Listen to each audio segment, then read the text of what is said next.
Está con nosotros Ruth Atanasio, quien es gerente de operaciones de la Fundación Dispurs. ¿Cómo está? Bienvenida al programa. Buenos días. Muchas gracias, Carla. Buenos días. A ver, vamos a empezar con cifras que siempre son duras, pero son necesarias porque nos dan cuenta del grave problema que estamos atravesando y le dan una mirada general, y eso permite que se puedan implementar políticas que puedan dar solución a esta problemática. Ustedes han reportado que el 21% de la población peruana, mayores de 15 años, y personas que hablan lenguas originarias no han accedido a la educación básica. ¿Ese reporte es de qué año? Es del último censo, ¿no? Del año 2017, y esto a raíz de que el día de mañana, el 21 de febrero, se conmemora el Día Internacional de la Lengua Materna, ¿no? La Fundación Dispurs trabaja en la educación para adultos, concretamente en la alfabetización, y por eso es que nos hemos centrado en esta data que revela que el 21% de la población peruana que manifiesta hablar otra lengua materna no accedió a la educación, ¿no? De ellos, por ejemplo, los hablantes del quechua, que es la población mayoritaria, digamos, que habla otra lengua materna, es precisamente el 22%, ¿no? Y acá es también un tema importante porque hay segregar, ¿no? Dos grandes grupos, uno en el caso de las mujeres y los hombres. Y hemos visto incluso que la pandemia, en su mayoría la deserción escolar se enfocó en las mujeres, en las niñas y adolescentes. En este caso, si nos basamos en lenguas originarias, en las personas que hablan este tipo de lenguas, que hay una diversidad, por cierto, en nuestro país, ¿la mayoría son mujeres? Y la mayoría son mujeres. Las personas que están en condición de analfabetismo, la mayoría son mujeres. De hecho, la data es 7 de cada 10 personas en situación de analfabetismo son mujeres, ¿no? ¿Por qué? Bueno, por ejemplo, el tema del machismo, ¿no? En nuestro país, digamos, no es tan evidente como en países, por ejemplo, de lengua árabe, ¿no? Donde se les prohíbe a las mujeres, o sea, está prohibido que las mujeres accedan a la educación. Esto pasa actualmente, pero, por ejemplo, en situaciones de nuestro país, en contextos rurales, la mujer tiene un rol más de cuidado. Por ejemplo, en una familia normalmente numerosa, los padres trabajan, por ejemplo, en el campo, y las mujeres se dedican al cuidado de los hijos, a la cocina o a pastar a los animales también, ¿no? Se les da a las mujeres el rol de cuidado o de cuidar a una familia en el futuro, por lo cual no es necesario para ellas, digamos, la educación. En cambio, para el hombre sí, porque supuestamente es el que va a sostener económicamente a la familia. Entonces la mujer se queda en el rol del cuidado familiar y para ello no es necesario estudiar.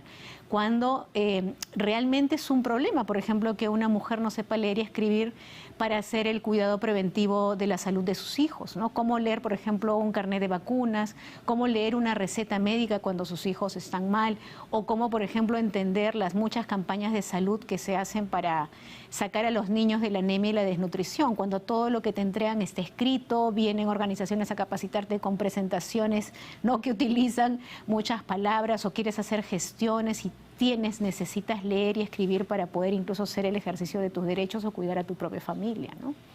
Sin duda, decimos que somos inclusivos, pero una cosa es decirlo y otra cosa es demostrarlo con políticas claras, que lamentablemente no ha sucedido, ¿no? Desde que una persona con algún tipo de discapacidad sale de su casa, ya el mundo es hostil, ¿no? No hay rampas, no hay facilidades para que puedan desplazarse, y muchas veces también la persona que no tiene ningún tipo de discapacidad lo hace parte de su entorno. Entonces, ¿qué tan grave es para una persona con algún tipo de discapacidad, supongamos la visual, poder acceder a la educación? Totalmente. No solamente hablando de las personas que tienen discapacidades físicas, digamos, ¿no? Y volviendo, por ejemplo, al tema de la lengua materna. O sea, una persona que tiene todas sus capacidades físicas, que hable, por ejemplo, una lengua amazónica, en la pandemia ha recibido, por ejemplo, a través de Aprendo en Casa, contenidos con predominancia en español, porque es lo que se ha podido gestionar, ¿no? Desde el Estado y desde el Ministerio de Educación, porque la cantidad de lenguas que tenemos en nuestro país es bastante amplia, ¿no? Son como 48.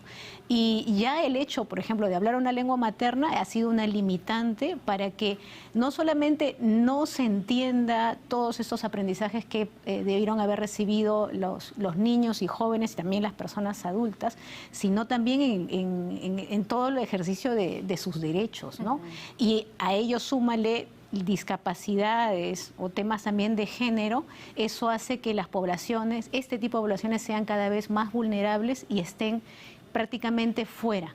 O sea, que muchas situaciones no estén sean accesibles para ellos y para ellas, ¿no? Y le agrego otro insumo al análisis. En la pandemia, digamos, se llevó a cabo la educación a través de ese sistema virtual, ¿no? Internet.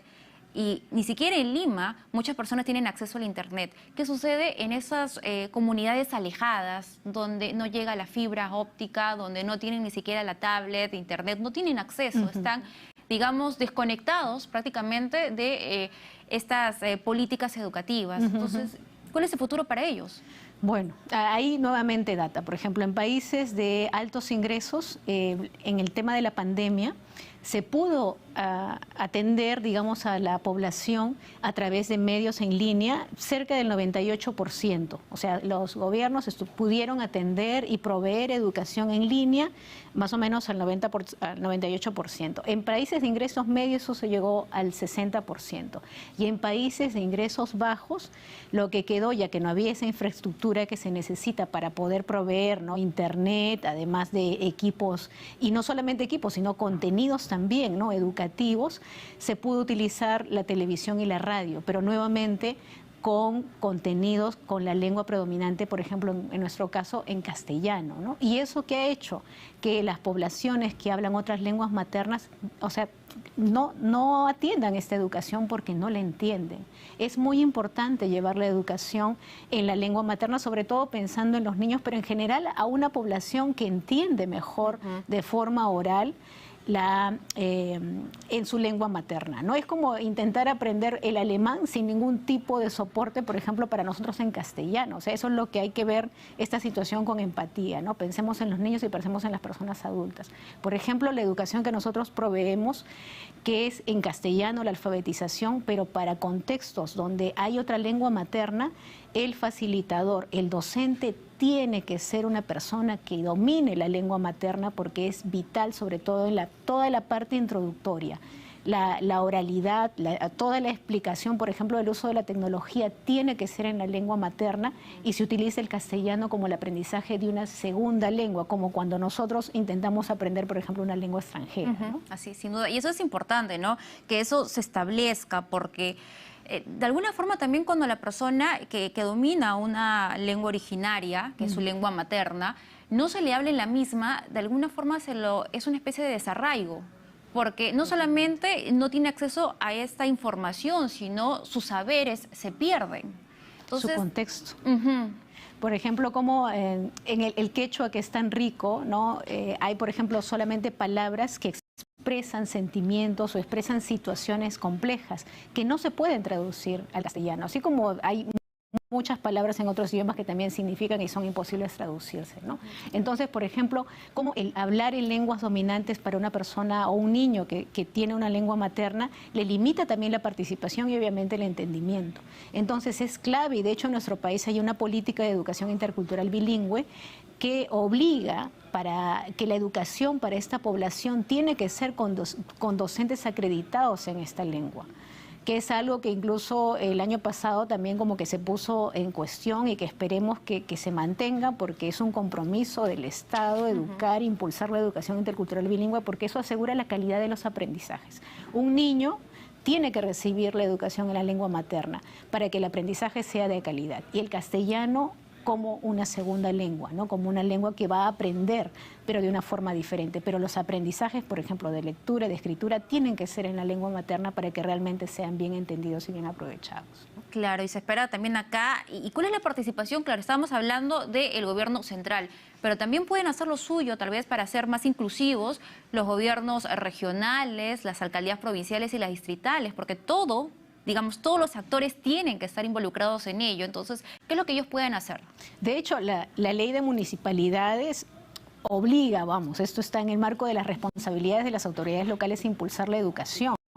Y nosotros desde la Fundación Dispurs tenemos muy buena experiencia con gobiernos locales, tanto a todo nivel, o sea, distritales, provinciales, regionales, de autoridades que han entendido que es muy importante, por ejemplo, educar a los adultos y sobre todo contextualizar la educación, porque no es lo mismo llevar una propuesta educativa para una población, por ejemplo, en Caballococha, en Loreto, límite de Colombia con Brasil, que, por ejemplo, en una población andina o en un distrito de la provincia de Lima, ¿no? Todo tiene una contextualización que tiene que ver con la cultura. Y, por ejemplo, donde se habla la lengua materna, ¿no? Todo el tema de la oralidad y todo el patrimonio inmaterial son recursos que las autoridades educativas, los especialistas en educación, debemos aprovechar para, como base, poder de ahí sacar como una caja de herramientas todos los aprendizajes que queremos impulsar. Ese es, por ejemplo, el modelo pedagógico que tenemos en la Fundación Dispurs, el modelo de recursos, donde los aprendizajes de la persona, por ejemplo, adulta, son el centro. Es la caja de herramientas que nosotros sacamos y potenciamos para poder, por ejemplo, alfabetizar, ¿no? Y ahí es donde, por ejemplo, valoramos mucho la lengua materna. Una persona que no ha ido a la escuela, una persona adulta, no es una persona vacía en contenidos, porque es una persona que incluso se ha movido y ha sobrevivido y ha incluso sido exitosa en un contexto alfabetizado. Y es porque tiene toda una serie de aprendizajes dentro, ¿no? Que lo único que le falta es aprender como que a decodificar, ¿no? Lo que está escrito, por ejemplo, acá en el castellano, ¿no? Muy bien, sin duda. Es un tema todavía pendiente. Claro, uno ve las cifras, se ha avanzado ligeramente, pero aún falta mucho camino por recorrer. Muchísimas gracias por esta entrevista, muy amable por este diagnóstico, sin duda importante. Ha sido con nosotros Ruth Anastasio, gerente de operaciones de la Fundación Dispurs, con nosotros.